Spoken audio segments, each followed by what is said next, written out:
ત્યારે એ નેતાઓને એ પ્રશાસનને પણ કહેવા માંગીએ છીએ, અમે પણ ઉત્તરાયણના વિસ્થાપિતો છે, તમે જે એમાંથી પાણી લઈ જવા માંગો છો ને, કાલે એને જો અમે નક્કી કરી દઈશું તો પાઇપલાઇનનું કામ પણ બંધ થઈ જશે. કેમ તમે ભાગ પાડવા માંગો છો? ત્યારે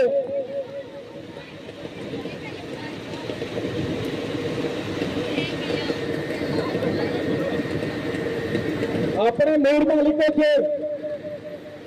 અહીંના યુવાનોને વડીલોને પણ કહેવા માંગુ છું, કોઈ પણ આવા કાર્યક્રમની પરવાનગી લેવાની આજથી કરવાની જરૂર નથી. કાર્યક્રમો કરવાના એમાં કોઈના બાપથી ડરવાની જરૂર નથી. આપણે એક કોરમાંથી આવીએ છીએ, તમે રામાયણ ઉઠાવીને વાંચી લેશો. રામાયણમાંથી સબરીની વાત આવે છે, એ સબરી આપણા પૂર્વજ હતા. હનુમાનની વાત આવે, નિષાદની વાત આવે, એ આપણા પૂર્વજ હતા. મહાભારતની વાત આવે, જયારે એકલવ્યનું નામ આવે, એ આપણા પૂર્વજ હતા.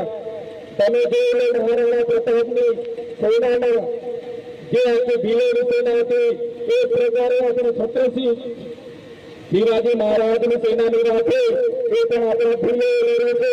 ત્યારે એક કોરમાંથી આવીએ છીએ, એટલે કોઈના બાપથી ડરવાની જરૂર નથી.